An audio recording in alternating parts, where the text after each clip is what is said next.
The following is a fan-made review. All clips of Reboot are owned by Mainframe Entertainment, Alliance Communications, and BLT Productions. All other clips and music are owned by their respective owners. We encourage our viewers to support the official content. God, I wonder how I'm gonna get home. Oh crap! Found him.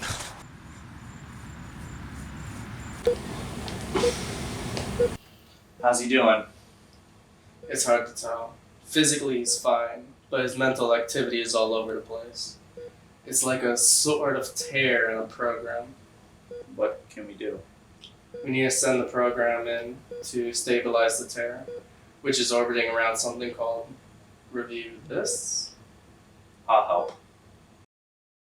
Hello everyone, I'm your host, Cornet Chris, and welcome to Review This. This week we're going to be talking about Reboot? I mean, we're only on episode 3. Do we really have to restart everything? Oh, you meant the show Reboot! Oh.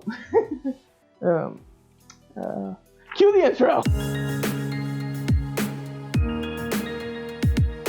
So we're going to be talking about Reboot, a piece of garbage series that premiered about a year ago on Net... Wait, no, that's my notes on Reboot the Guardian Code. And we are screwing up a lot around here today. Okay. Anyway, Reboot is an entirely CG animated series that premiered in 1994 on the Canadian broadcasting channel YTV, along with ABC here in the States. Reboot's inspiration as a show was basically, what if an entire series was made like this?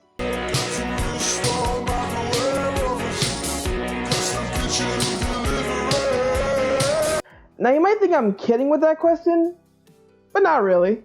The creators behind that music video were Ian Pearson and Gavin Blaine. And after finishing, both remarked how it would be interesting if there was a cartoon series created using only computer animations. Unfortunately, a lack of time and necessary technology meant it wasn't possible for them to make that idea a reality.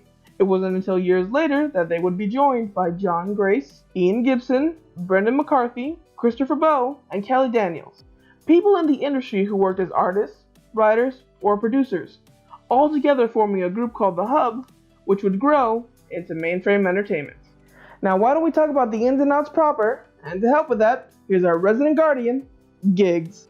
Yeah, hey, how you doing? The name's Giggs and I'm what you call a guardian, and this is my key tool, Snag. A guardian's job is to protect anyone and everyone from viruses and disaster. Our code is to mend and defend, something I don't take lightly, capiche? Now let me tell you a little about how things work around here. First off, you got two types of computer sprites, the binomes and the data sprites. Binomes are your average citizen and for the most part do a lot of the grunt work around here. Next you got the data sprites like me. Now as data sprites sort of keep things running, making sure everything goes smooth. Next thing you gotta know about is the games.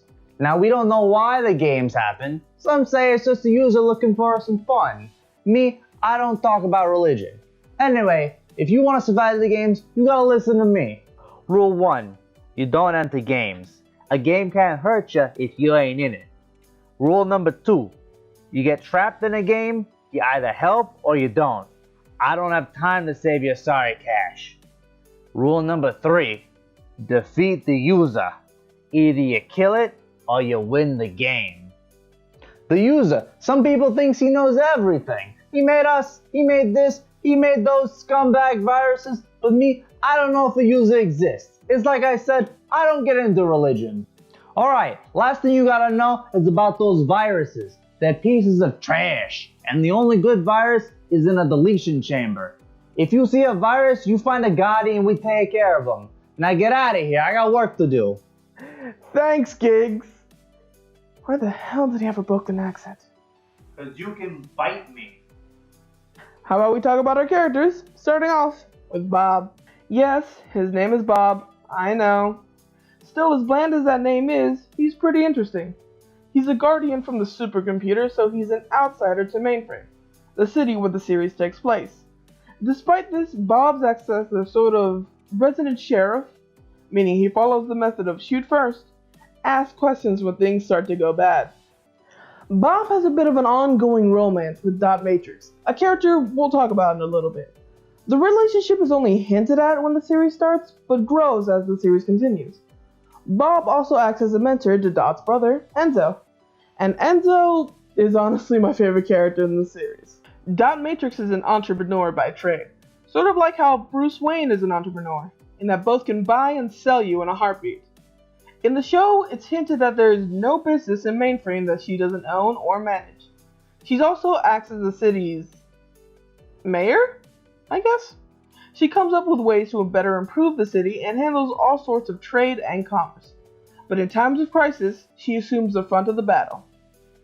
At times strict and a little bit naggy, Dot is the one who will always try to remain clear-headed and calm. That is when it comes to matters not involving Bob or her little brother Enzo. Speaking of which, Enzo is your classic too cool for the room, yet overly excited and occasionally annoying child characters. You know, like your Bart Simpsons, your Goslings, and your... who's that one kid from Tailspin? Klondike? Enzo acts as Bob's pupil in a way. While not in any sort of official capacity, he looks up to Bob and all the Guardians. He dreams of one day becoming a Guardian and will take any opportunity to prove himself. From jumping headlong into games to taking on any villain that tries to hurt Mainframe. Enzo is young, and with that comes impetuousness. At times it's kind of endearing, and at other times it's really annoying. Now I know what you're thinking. Why is the kid your favorite character? Well, I'm a sucker for a good character arc, and Enzo's is one of the best. I would love to go into how Enzo starts versus how he ends, but we would not only spoil plot points, but take away too much time. Which is why I recommend watching the show yourselves, and really judging if I have a point or I'm just talking out of my ram. Now, this is where I start discussing the animation, but there's still two characters I'd like to bring up, and they're the actual worst. Because what's a good hero without a couple of villains? Megabyte is a villain's villain. He is power hungry, egotistical, and yet he still manages to be charming and professional. The virus very much reminds me of Lex Luthor, or the Kingpin from the 90s animated Spider-Man. He's cunning and cares about his own self-interest. He's the type of character you love to hate, and you want to see every week. Megabyte is someone to be feared. He's a definite foil to Bob, and while he does lose fights, you're always worried he's still 2 steps ahead of you. Now the last thing you gotta know about Megabyte is that he's only one part of a set. The other part is his sister. Megabyte can be considered the older half of the villainous duo, while his sister, Hexadecimal, is pure chaos. Hexadecimal is hot. Look, something you should probably know about me is when I was a wee lad, I had a thing for female villains. And oh boy, Hexadecimal may be crazy, but she is also fine. Hexadecimal is the self-proclaimed Queen of Chaos, and she definitely lives up to the name. The woman thrives on unpredictability, and will do anything to disrupt order in Mainframe. As calculating and power-hungry as Megabyte can be, it's Hexadecimal who holds the real power. The only reason she doesn't outright destroy Mainframe is because it'd make everything too boring. She can be terrifying, malicious, and a bit kinky. Hexadecimal is not to be messed with, not unless you like them nuttier than an almond joy. Now I should probably bring up something you've all no doubt noticed. Mainly that animation for Reboot can be described as stiff, to put it nicely. You have to understand that no piece of media exists in a time capsule. Things will inevitably become dated one way or another.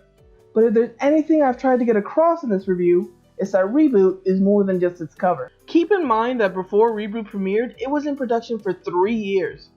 That means we're essentially watching the beginning of CGI being used in television. So the fact that it's rough isn't exactly surprising if you keep that in mind. I also want to mention that throughout the series, Mainframe Entertainment had to create new software programs in order to better animate the show. That means as we watch the show progress and start to look better, it's the studio innovating in order to better perfect their creation.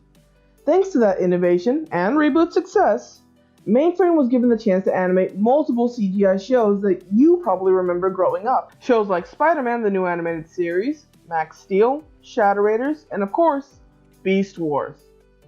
Ultimately, I feel that Reboot is a testament to how innovation can pave the way for better and more stylized storytelling. However, if you find the animation as a bit of a hill to climb, I do ask you to try, as I feel the story is worth experiencing. Otherwise, I do hope you enjoyed me talking about a show I really do love and remember fondly. What happened? Thank goodness, he's back. We had to reconstruct your ability to create reviews in order to bring you back, but we couldn't save everything. Oh, what do you mean? We had to implant a chip to replace some lost functions. How do you feel? Angry. So angry. So many bad shows out there.